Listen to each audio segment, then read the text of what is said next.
somebody who tried to like cause any trouble, but I always thought it was kind of funny to like discreetly like whack my gym teacher over the head with something like accident. Oops, sorry, like hit, like Yeah, throw a ball and yeah, accidentally yeah, like hit her yeah, in the yeah, head or something. Yeah. yeah, yeah, yeah.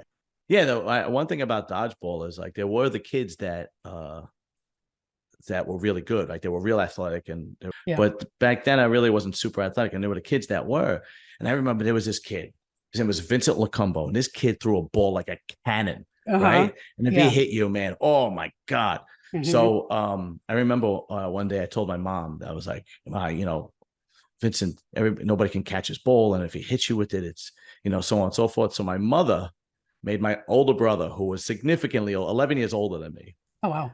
go outside in the yard, which Uh-huh. was a lot smaller because we lived in Brooklyn. So the yard was like, this big, right? Yeah. And my brother told my brother to play dodgeball with me.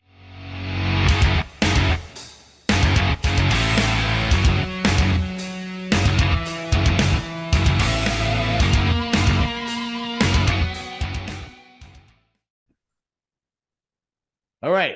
I have a really fun podcast today. One of my favorite podcasters, Amy Lewis. She has the great podcast called the Pop Culture Retrospective.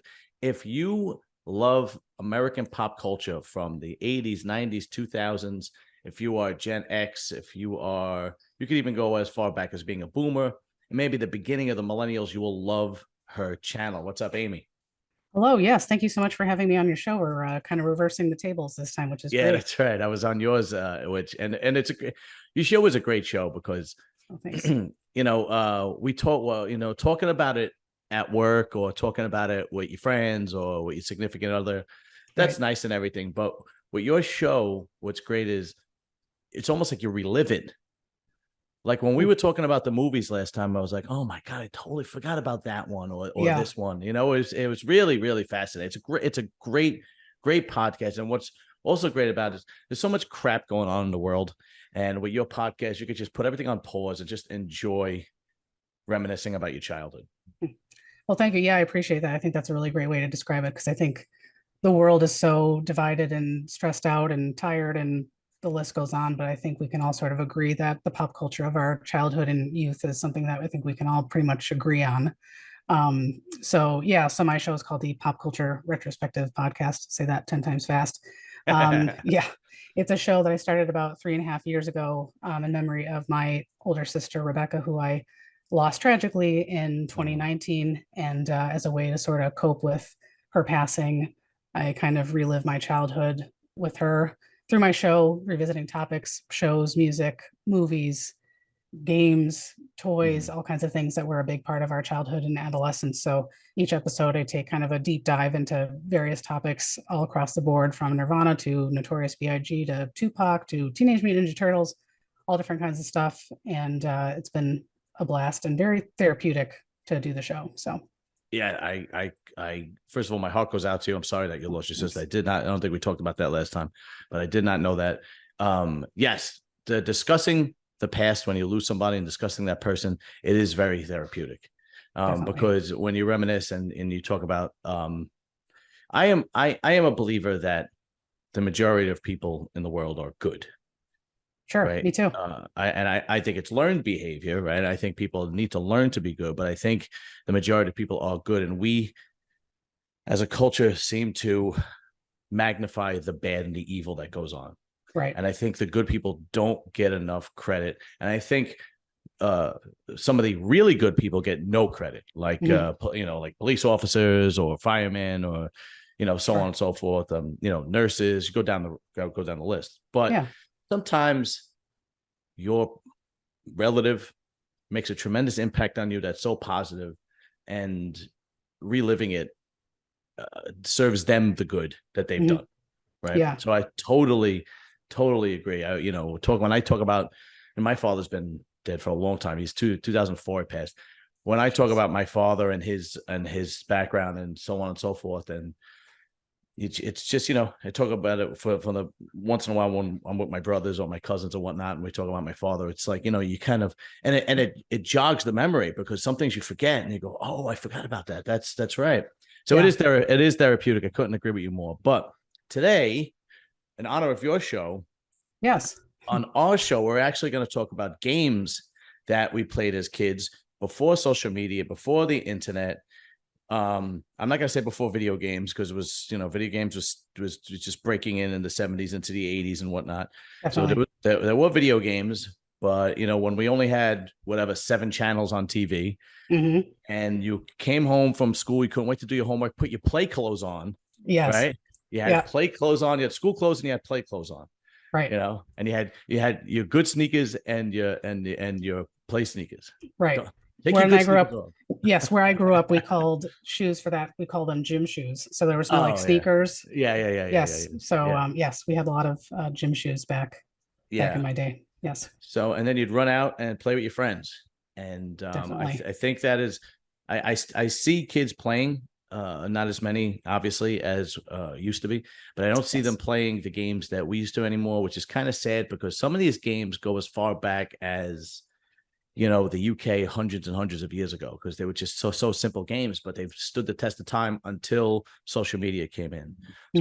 So Hmm. um, so we're going to talk about games that we either played in school, like in gym class, or games that we played in the street or at a park or whatever the case may be Yeah. from yesteryear.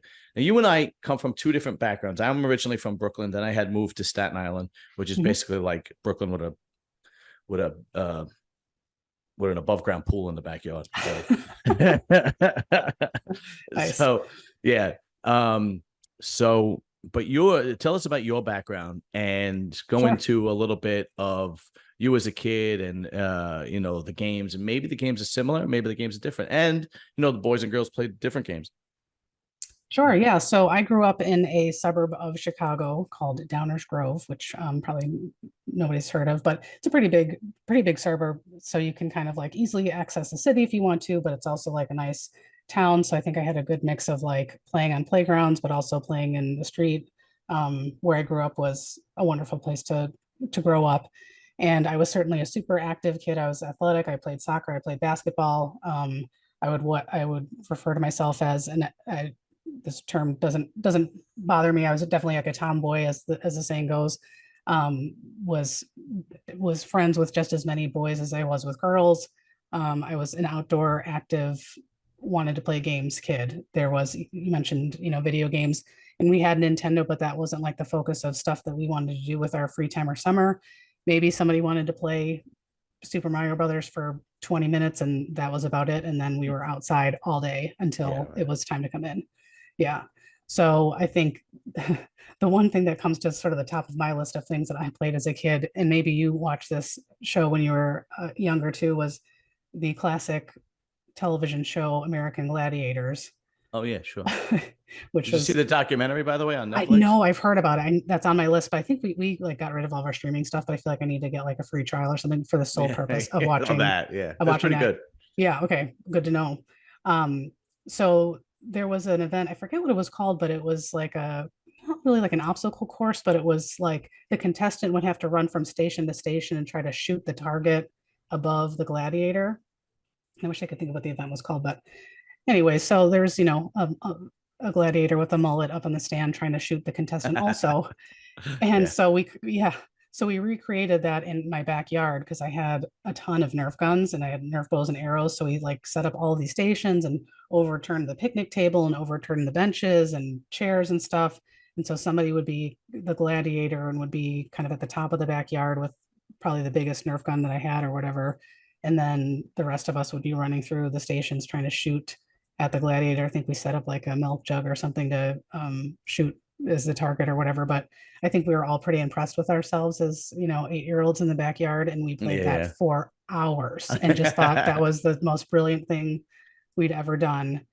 So that was a big thing, a big hit with my friends in the neighborhood. So Yeah, it's amazing how some of the games that we played as kids go back years and years and years, decades, generations, and some of them you just yeah, made up out of the blue. It's just like yeah, let's try this, you yeah, know. genius. Uh, yeah, but have you played any other games that were like? Did you do any of the girly stuff like Double Dutch or Oh yeah, yeah. hopscotch or whatnot?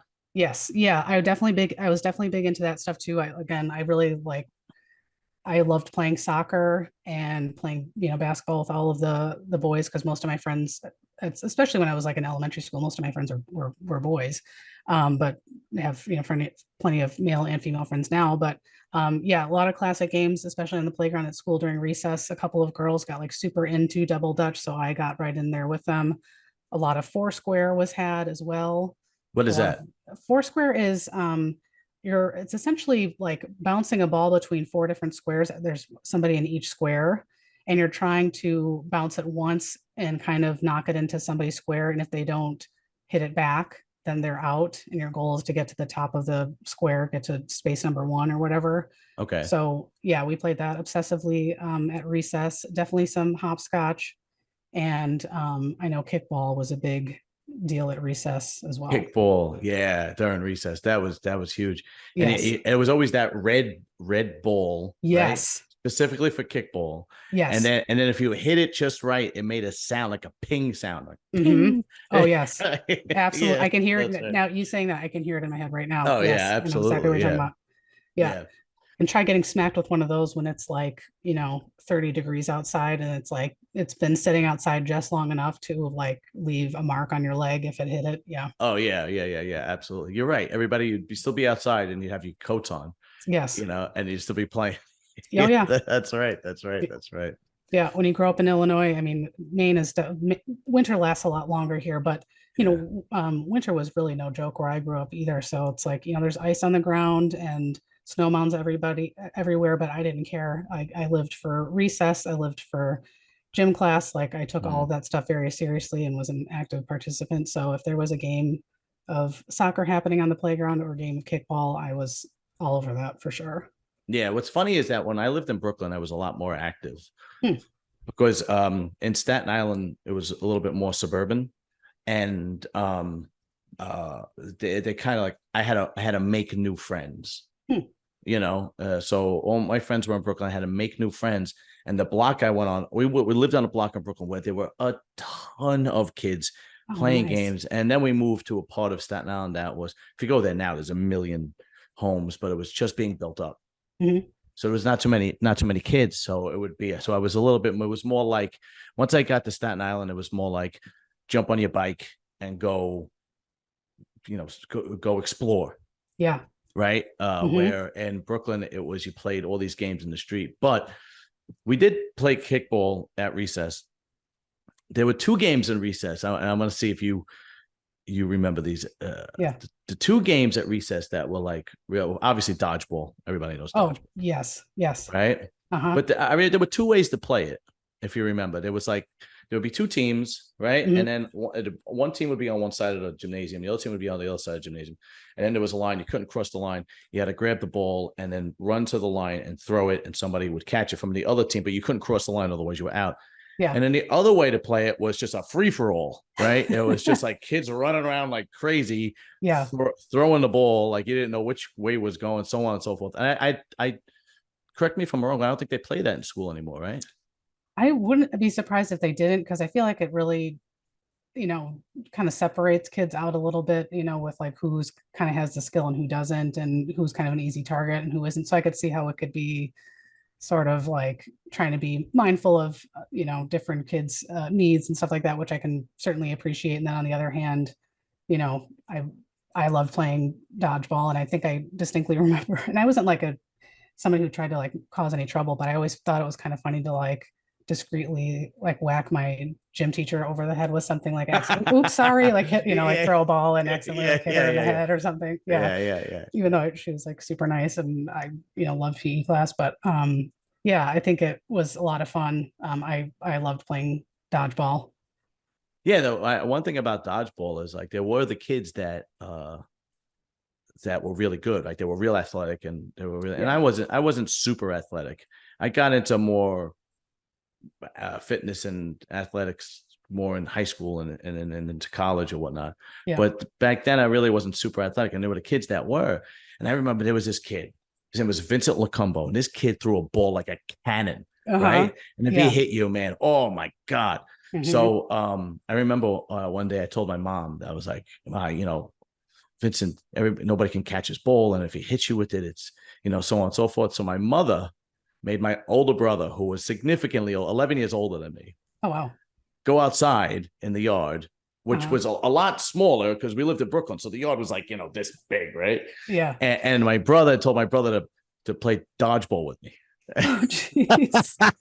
Oh, that's so cute. So I remember my brother like at first eased into it, but then by the end he was ripping it. Right, he was chucking it, right? Yeah. And he goes, look, if you can catch my ball, because I was maybe 10 and he was 21. Oh my God. Yeah, That's a big yeah, and he goes, look, if you can catch the ball I'm throwing at you, you could catch, because Vincent LeCumbo was 10, you could catch his. Right. So it made me go back to school.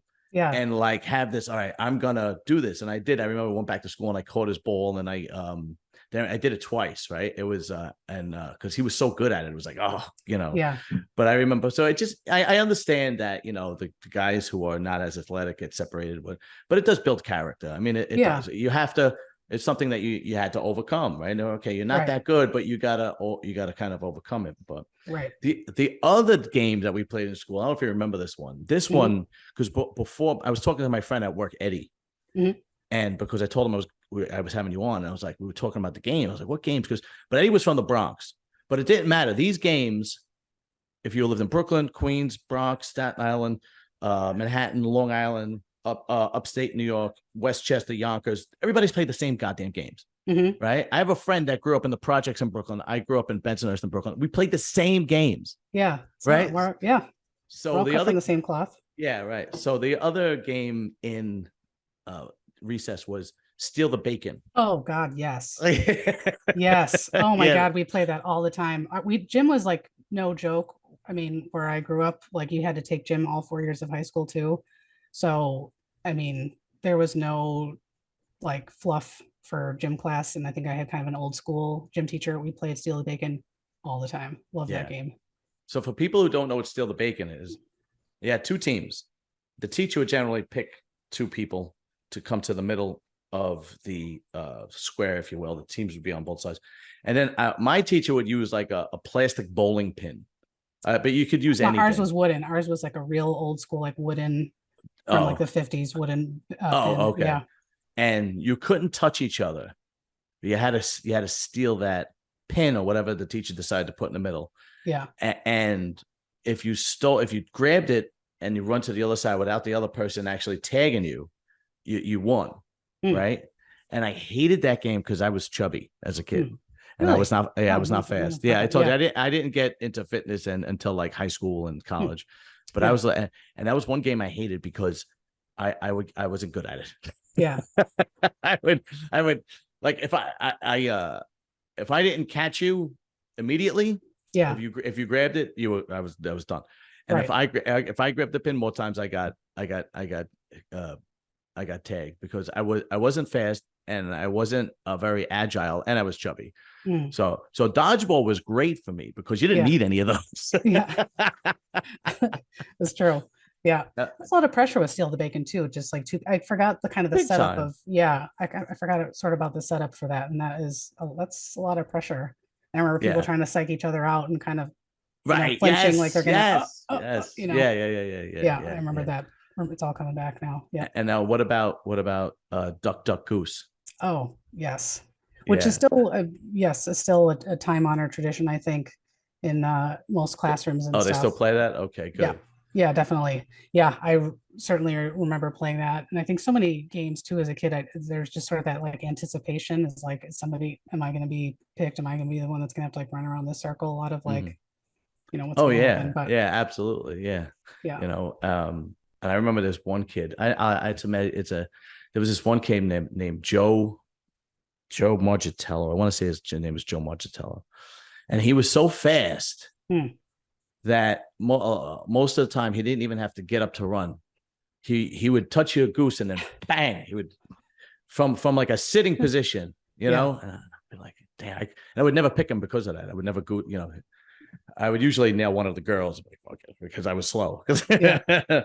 Yeah, there's always that one kid, and like you're mentioning the whole dodgeball thing, and that kid that can throw, especially like once you get to high school, is like the kids who are all playing like baseball and softball who could like just rocket a ball. It's like that's when I think probably dodgeball's probably cut off now. Is like once you're in high school, people are such like well-developed athletes. It's like just Yeah, yeah. there's like no competition. Did you play dodgeball in high school? Because we didn't. Our gym class was I more. I think we did because again, we like I said, we had to take 4 years of PE, which I was all about that. But there was also a lot of like choice of what you could take, which I loved. So if you weren't really into gym, you could take like the walking class and you just like walked around the neighborhood, or you could do like archery, line dancing, bowling. I got to go bowling. They would transport us to the local bowling alley to go bowling for a gym class, which that was a lot of fun. So I feel like we did play it in high school, but a lot of like racket sports, badminton, pickleball, which like pickleball is huge here now. Like everybody who's over the age of 65 is playing pickleball Mm. 24/7. Well, And explain that. What is pickleball? so pickleball essentially is like table tennis or ping pong, but it's on a court and it's much like a court like the size of a badminton court, and you use like a hard plastic racket, so it's kind of like an oversized ping pong racket and Mm. like a wiffle ball. And you have to like Ah, bounce it and hit it over the net, then it has to bounce on the other side and they have to hit it back. So it's literally like real life ping pong. And it is like caught on like wildfire here. I don't know if it's like that where you are, but no. I'm kind of out and about a lot because I'm self-employed. So I'm like around during the day. Oh, that's Uh, good. yeah, and so I'm around like 75-year-olds all the time, and they are all playing pickleball. They have like Really? backpacks. Oh yeah, there's tournaments. There's like backpacks. There's gear. There's swag. Stores all have like a little, couple stores of like a display of just pickleball gear. It's huge. It's It's a new amazing thing. how the older generations doing it, and we did it as kids, right? Yeah, And the kids have no clue today. It's unbelievable, man. yeah. I thought I would But never see that come back, and yeah, now yeah, it yeah, is. yeah, yeah, yeah. Tell me some of the classic games you played as kids in the street. Do you remember any of the classic games? So a classic game, maybe it's gone by other titles in other places, but the big one in my neighborhood was Cops and Robbers. Okay, go ahead. So that was, I mean, I think essentially it was like kind of like hide and go seek, but like in a group. So one group was a robber, so you go run. I mean, we took up the whole block Yeah, running yeah. through people's yards. We didn't ask to go into anybody's yards. We just did. And then the cops would come look for you. And I don't know if there was like a time goal that you're trying to reach or just who could catch everybody the fastest. But your goal, if you were the robber, is to go hide in some random spot across the entire block, which was, I don't even know, Mhm. 20, 25 houses or something like that. And try to not be discovered. So that was I think we call that manhunt. When okay. yeah, so it was Yeah. one person had to hide, right? I think when I did it, it was like the it was kind of the group is split in half. Half were robbers, half were cops. So the robbers would all go hide, and then Okay, yeah, it yeah, sounds like a variation of manhunt that we used to play, yeah, right? Um, yeah, that okay. Yeah, that also takes place where it's the same game, only it's a different variation because yeah, it takes up it takes up a change when it gets to a particular part of the country or so on and so forth. yeah. Uh, um, so I'm gonna rattle off some classics. I sent you a Mhm. clip. I sent you a clip today. Yes, that was like so Yeah, but I don't know endearing. if you were able to relate to it a I, little bit because it was. yeah, So the movie is called Crooklyn. It was a Spike Lee movie made in the 90s. I don't know if it was the late or mid 90s. yeah, It wasn't one of his better films, critically acclaimed. It wasn't He Got Game or one of what was his early one? What was his early one with oh Danny god, Aiello? Do the Right thing. yes, thank you, Right? yes, It wasn't Do the Right Thing. But it was basically about him and about it was basically about the movie was basically about his sister, Hmm. but his family growing up, but it revolved around his sister, who was the only girl in like with a house of like I think three or four boys. You have 5 kids, Yeah, but the opening scene takes place in Bedford-Stuyvesant, Brooklyn, in the 1970s. In the 1970s, all of Brooklyn was different. Every neighborhood was segregated. So Bedford-Stuyvesant was all black. Then you had your Italian neighborhoods, your Irish neighborhoods, Jewish neighborhoods, Hispanic neighborhoods, Asian, so on and so forth. And everybody kind of stayed in their neighborhood. But the games transcended all of that. The games, like I said before, Hmm. I had a friend who grew up in the projects in Brooklyn, and just talking to him, we played the same game. So in that clip shows all the old, not all of them, but the large majority of the old games that we used to play. Yeah. So let me see. So one of the classics, it was not portrayed in this clip, but it was portrayed in the movie A Bronx Tale. Mhm. And it was called Johnny on the Pony.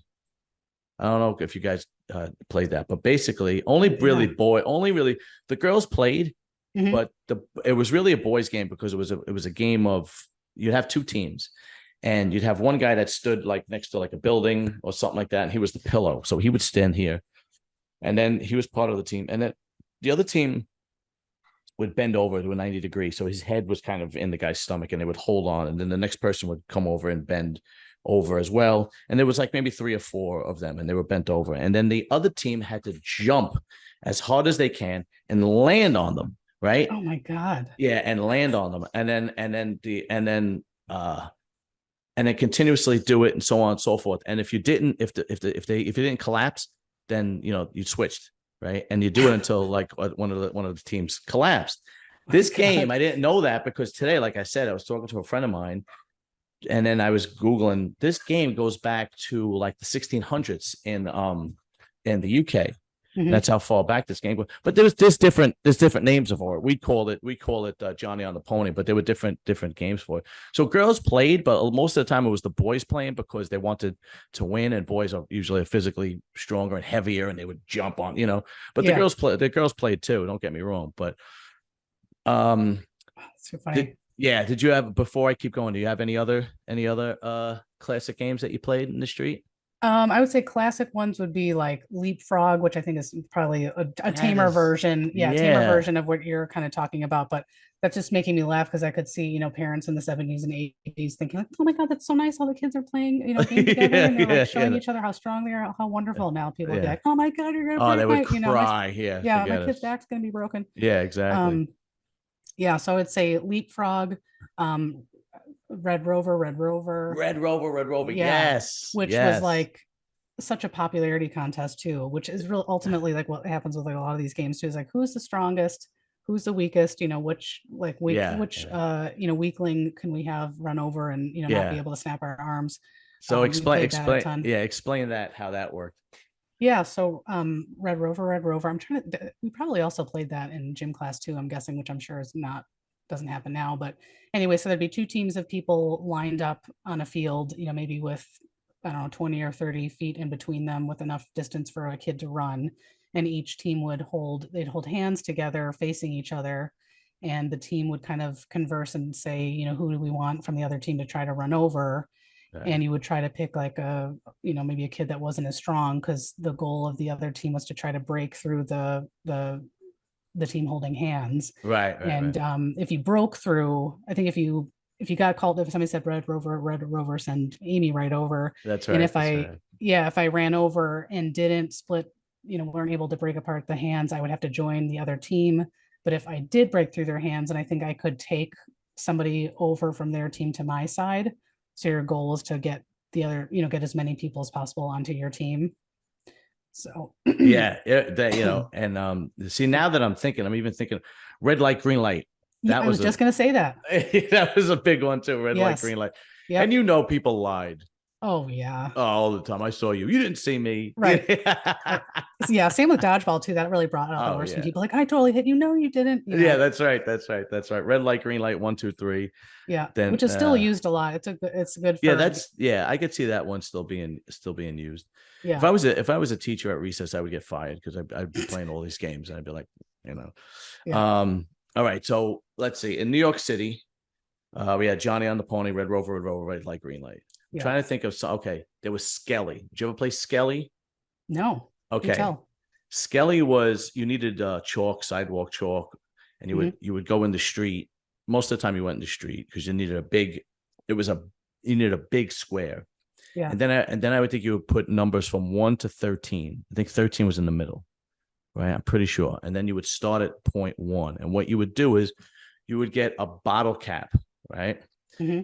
And again, like, I know I don't want to harp on this, but because I was Italian, the bottle caps were used with Manhattan Special, and they were like, it was an espresso sort. It was called Manhattan Special. Mm-hmm. You could probably still get it somewhere in Chicago, if you go to like the Italian section. You would get that bottle cap, and then you would put a crayon in it, or sometimes you would put something heavy in it, like a penny, and Yeah. then you put a crayon in it, and then you would take a match, you would light it, and then it would crayon would melt, and then you would let it cool off, and then what you would do is take that bottle cap, you start at square one, and then you try to get to square two, but Hmm. the other guy's job is to knock that bottle cap off. But some kids would use, Wow. because my friend reminded me, some kids would use the the bottom part of the school chair, that metal. Oh yeah. Yeah, and he said that it would hurt your fingers, so you would tape your finger up to flick it, but it was real heavy, so it would knock any bottle cap off, or so on and so forth. But Wow. yeah. That's so elaborate. And again, if you're like, Mom, can I please have some matches to Yeah. ignite light a crayon, melt my Well, crayon? And my yeah, mother, but since everybody knew the game, and these games were, went back generations, my mother knew yeah. I wanted to play, and I would say we're going to play Skelly. We always had Manhattan Special, so she took the thing, and then she Hmm. would put a crayon in with a penny, and she put it in the oven for me, and like Oh, 3 seconds later it was melted, and she just wait for it to cool off, and then I would have it and run outside. But of yeah. course, she didn't want to give me a match or lighter or whatever. But the older kids always had Yeah. lighters, because everybody smoked cigarettes back then if you were Oh, cool. yes. So Yeah. the older kids would have lighters and whatnot and do that. So Skelly, yeah, that's a real New York one. If you look it up, Yeah. yeah, Skelly. I'm trying to think what else. Okay, so we had Kick the can. kick the can. Well, that was Was it? if you were alone. Yeah. Yeah. Here's Yeah. one. I didn't play that a lot. Here's one that people definitely don't play anymore. Hot peas and butter. Hmm. Yeah, that's a New York one. Okay, so Yeah. there would be a bunch of kids. Yeah. One kid was basically like in charge, and he would get a belt, and he would roll up the belt, and he would hide it somewhere. We'd hide it somewhere, on the block or wherever you were playing.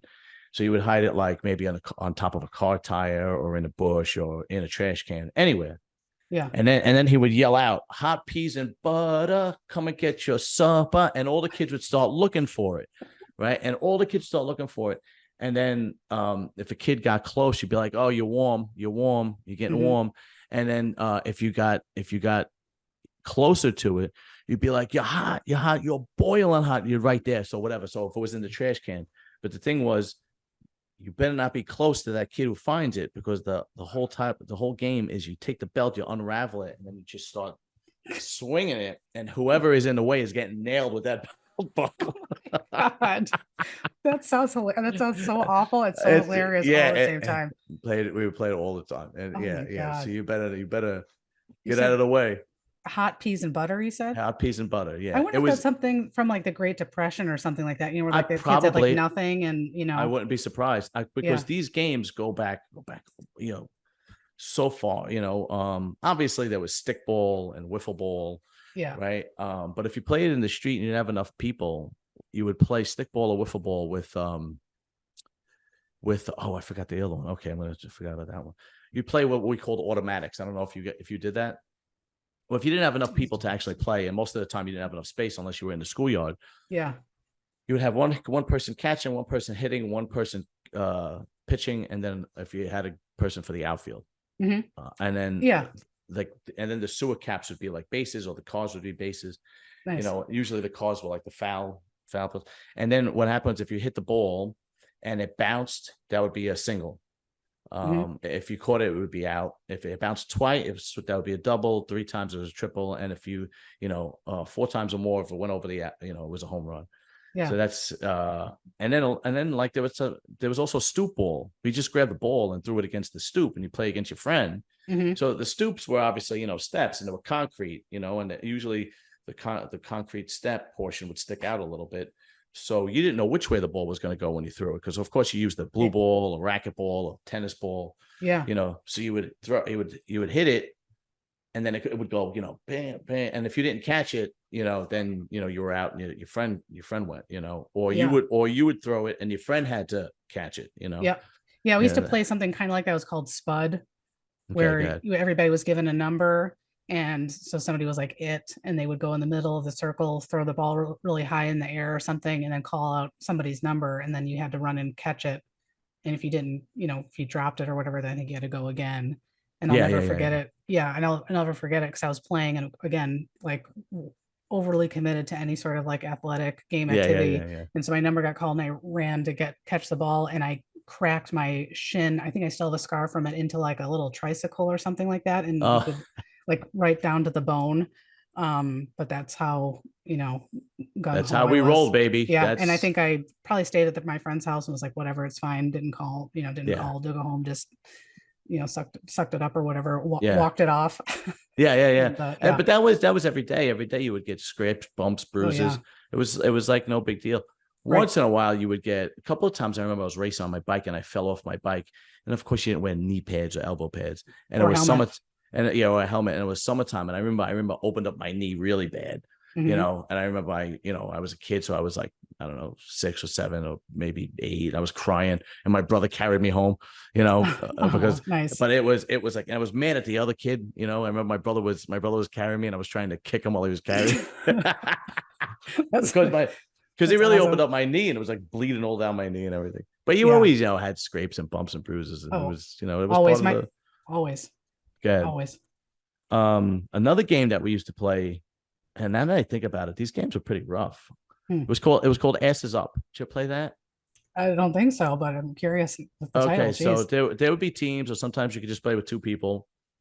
And what it was you just had a wall, and you had 2 teams or 2 people. You could play with anybody, and you usually either play with a tennis ball or a blue ball. We called it a blue ball. It was a racquetball, but we called it a blue ball. Yeah. Yep. I know what you mean. Yep. Oh, a stick, but you'd play stick ball with it, right? Mhm.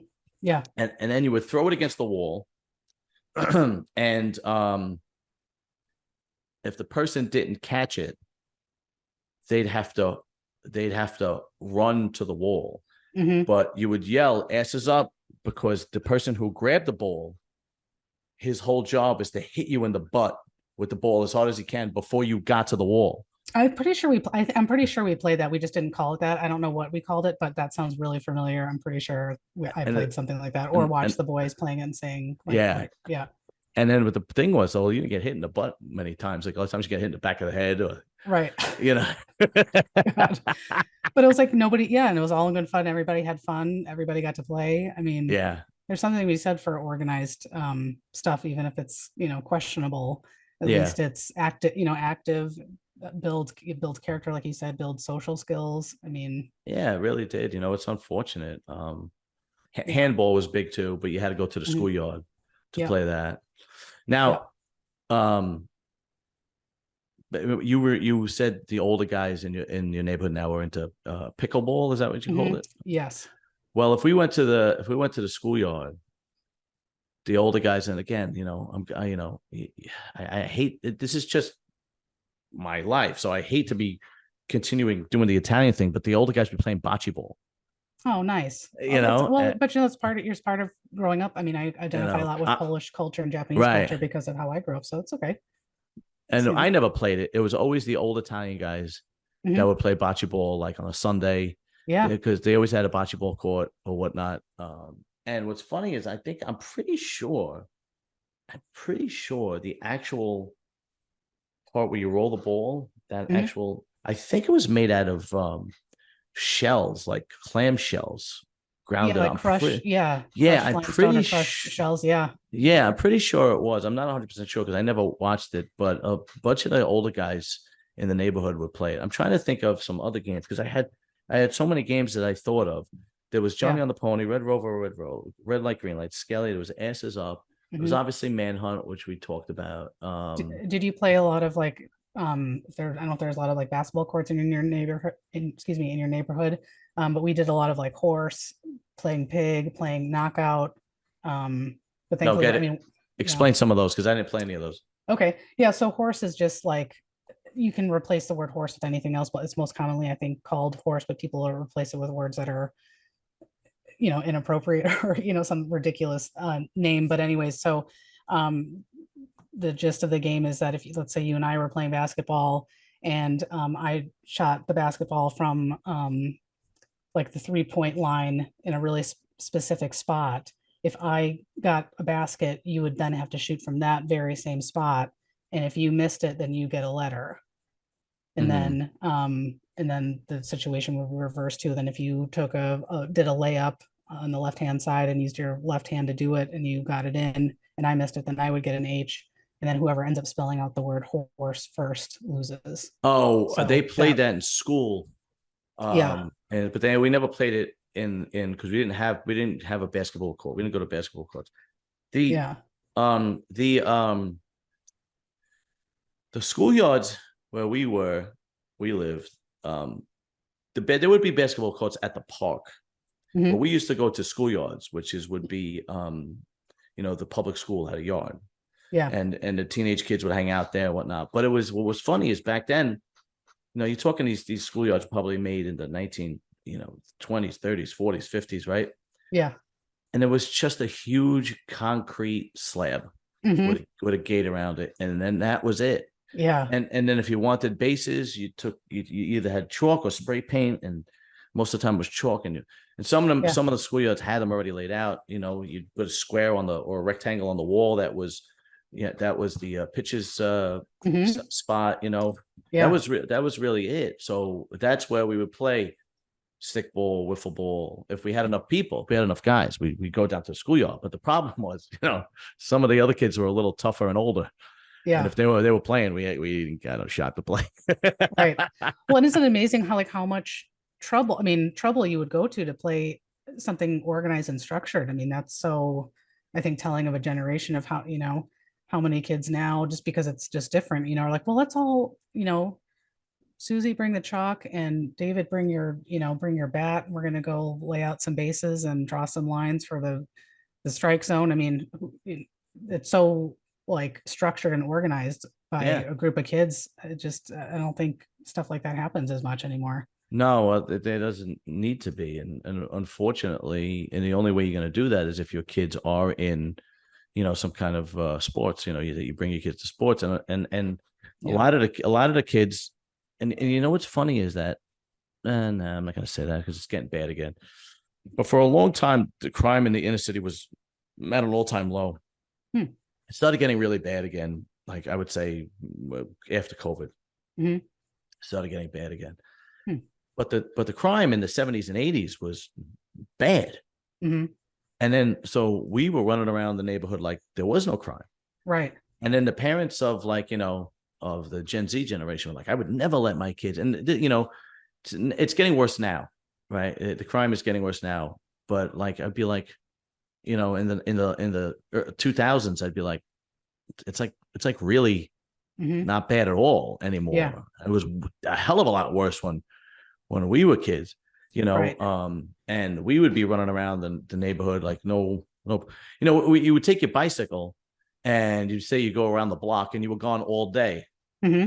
You know, It's you're true. obviously not Same going here. around the block, you know, Right. you Oh know, yeah. Same here. Yeah. Same you here. There, know, it wasn't even a dip. I wish that I could have the like lack of anxiety. Well, I mean, I know my mom was anxious about stuff, but like that mentality, I think of our parents' generation, I think created a lot of independence for kids that were our age, growing up or whatever, is just a lot of independence and autonomy to just make decisions. And like, yeah, we're yeah, all going to go to the go play at the schoolyard or whatever, and it's the sun setting, like whatever, it's fine. And you just kind of trusted it. And I don't know, maybe it had something to do with the fact that like the news wasn't readily available every 2 seconds, and like instilled this sort of yes, panic. And the I scare don't think our tactics parents, weren't there. Yeah. yeah, I don't think our Plus, parents had to panic as much. if you had a strong community, everybody knew each Right. other. Right. That Exactly. that was huge. That was big too. And and everybody knew who the crazy people were. Hmm. So you just stayed away from that. Those Right. that don't go to that house Right. where Oh the yeah. crazy people were. Hmm. Oh yeah. Yep. We had a couple of those in my neighborhood too. It's I just, you would, just didn't go there. Yeah. yeah, absolutely. Like and the crazy people were right next door to me. Oh geez. Oh But they no. were. I don't mean like a family that was like wild. Like there Hmm. was families on the block that it was fine to go over there, but you didn't want your daughter dating their son. Put it that way, Sure. right? Yeah. Because they were really nuts. But they were Yeah. literally diagnosed schizophrenic people living right next door to them. Hmm.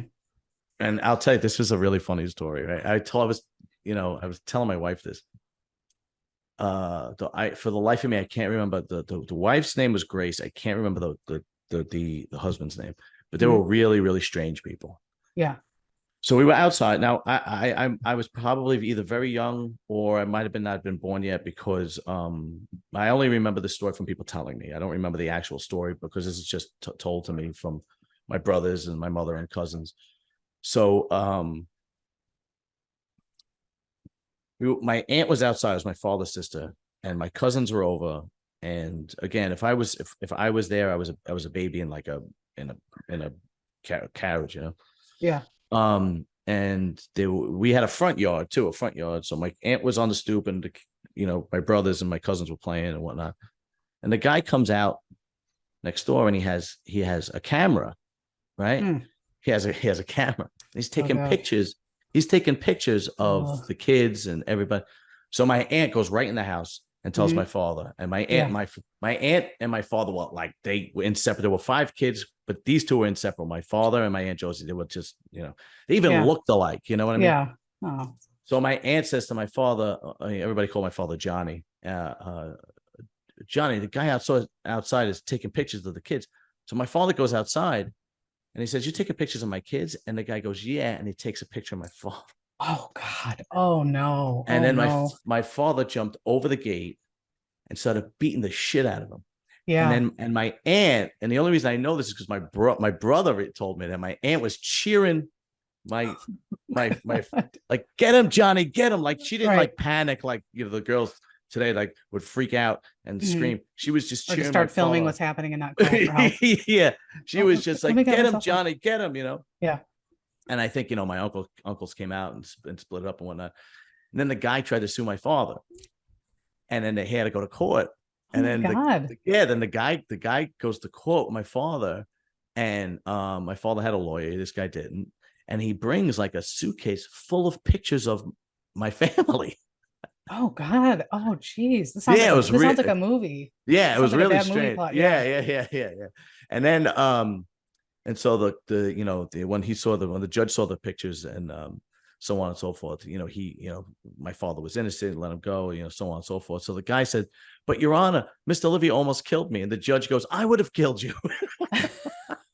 Yeah, I mean, that's so inappropriate. And Yeah, it was, yeah, wow, it was, yeah. So that is weird. so everybody knew not to go on to that house. And I think Yeah. everybody and if you go back and you watch that show Crooklyn, Yeah. I you remember when know, that came out. Yeah. I remember that movie. I need to watch the whole thing.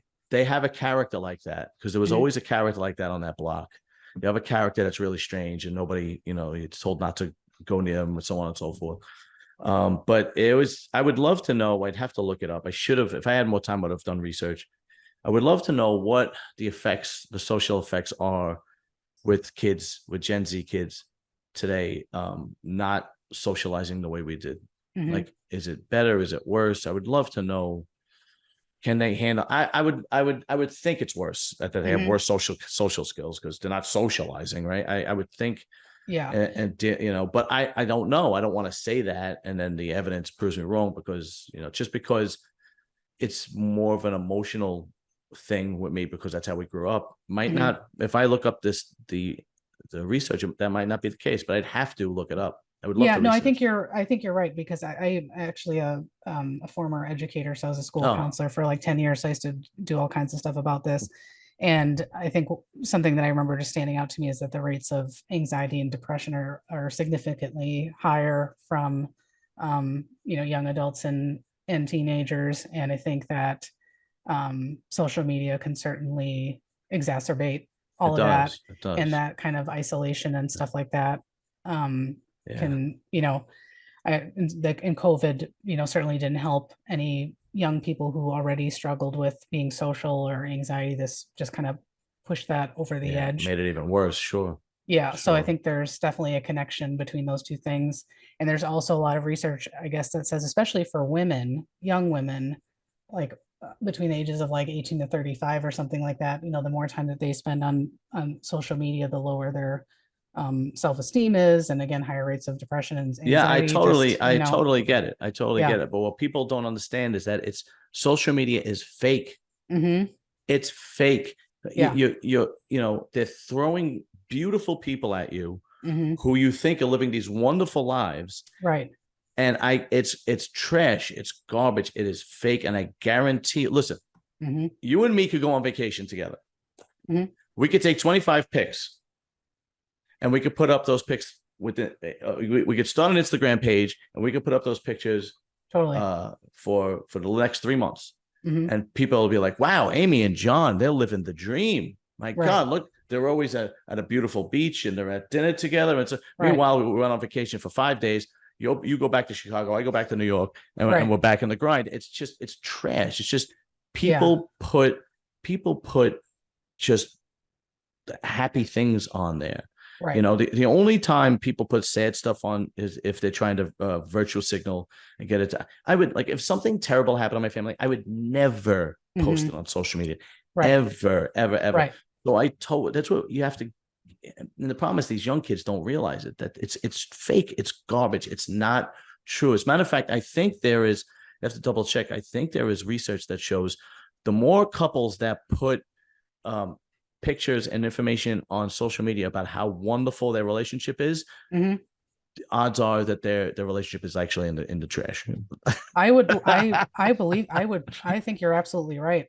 Yeah. I think anybody who has to go above and beyond and goes to such great lengths to represent their life in a way that's not realistic, I think that's, you know, hiding something or trying to compensate for something. And I think, and if you grew up and that's all you've been exposed to, I think it's hard to kind of weed that out.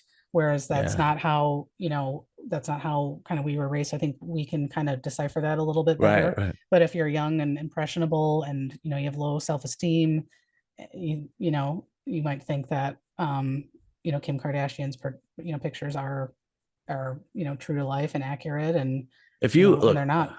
I know we're getting off the game thing. If you think, if you think if anybody out there thinks Kim Kardashian is a good role model for kids, you're out of your damn mind.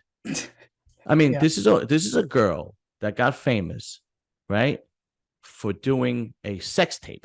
That's number one. Okay, right off the bat. Then she's had how many failed marriages? 3, 4. I mean, it's out of control. Right. But anybody can access that information, you know. But try to decipher it all. You know, you put, you know, but because she comes from money, and she's able to like go here and go, people go, oh, I wish I would have her life. Do you really? Do you really want to have that life with 3 failed marriages and being famous for being basically, you know, a whore, right? I mean, I don't think she's a very happy person, if I had to put a bet on it. Right. I don't think so either. And their life is just not normal. I mean, it's not. It's crazy. You know, I mean, her father, who was one of the greatest athletes in the world, well, not her father, her stepfather, is now trans. And you can't tell me that you think that is a normal environment for a healthy relationship, right? A healthy family. So you got a girl whose stepfather is now trans, who was one of the greatest male athletes in the world, 3 failed marriages, and she can only date somebody with status. You know, it's not like she could date the regular Joe Schmo. Famous for doing, you know, a sex tape, and you think you want your daughter or you want young ladies to think that she is a good role model? She's not. She's she's the worst role model. Yeah. Well, they have the biggest following of anybody. And the worst part of it is, Amy, is there are women in this country that have made huge strides throughout the generations. Huge. There are women CEOs. There are women. I mean, the vice president of the United States is a woman, right? Whether you like her or not, the fact is she got to that status. Right, as she between her education and hard work and so on and so forth, whether you agree with her politically or not, she still got to that status. Right. Yeah, definitely. There are women that are in high ranking political, military, CEO, corporations, lawyers, and then not to mention, okay, it is still, even though people don't talk about it, it is still very, very admirable to be a great mom and a great wife. Probably more admirable than anything else, right? Because to be a great mom and a great wife is not easy, right? But you want to celebrate a Kim Kardashian. it just blows my mind. It Right. completely blows my mind. Right. And We this should be song, celebrating moms like yours who made your brother kind of help you rise to the occasion when it yeah, came right, to right, yeah, dodgeball. So yeah, right, exactly. I mean, those are good stories. Yeah. it's just, you know, it's unbelievable how many. I don't know if you know this, but the modern way of slaughtering cattle was developed by a woman who got her PhD in and was actually autistic. Was Yes. a high Yeah. functioning autistic. Yes. I mean, Amazing. yeah, and just everything that, you know, that's not quote unquote sexy. We have to, Right. It's a yeah. whole, yeah. It's a Kim whole thing. Kim Kardashian's, who literally needs 2 seats on a plane because her ass is too big. That's who we want to idolize. Right. Yeah. The implants are certainly, yeah, that's a Unbelievable. whole other, yeah. Yeah, it's a whole other discussion. That's a whole, yeah. But Amy, okay. First of Yes. all, thank you very much. It's always a pleasure. We got to do Yes. it again. Likewise. Always, Likewise. always, always a pleasure. Amy Lewis, the Pop Culture Retrospect. It is on Spotify, right? Yep. It is on Apple iTunes. Yeah, pretty much all And major where else? podcast platforms. Yeah. Yeah, Spotify, Google Podcasts, Apple Podcasts, I'm gonna make sure. Overcast. I'm gonna make sure Yeah. Overcast. Okay, I'm gonna make Yeah. sure that I put your Instagram in the description area, and I am gonna Awesome. put see if I can put a link to either the Spotify or Apple iTunes or both to your actual podcast. Sure. Because I'm telling you, if you just want to turn it off and think about and reminisce about your childhood, this is the perfect podcast. Oh, well, thank you so much. I appreciate that. You're very welcome, Amy. It's always a pleasure. Thank you, and have a good night. Yes, thank you. You too. Thanks, John. We'll talk soon. Okay, sounds good. Bye-bye. Bye.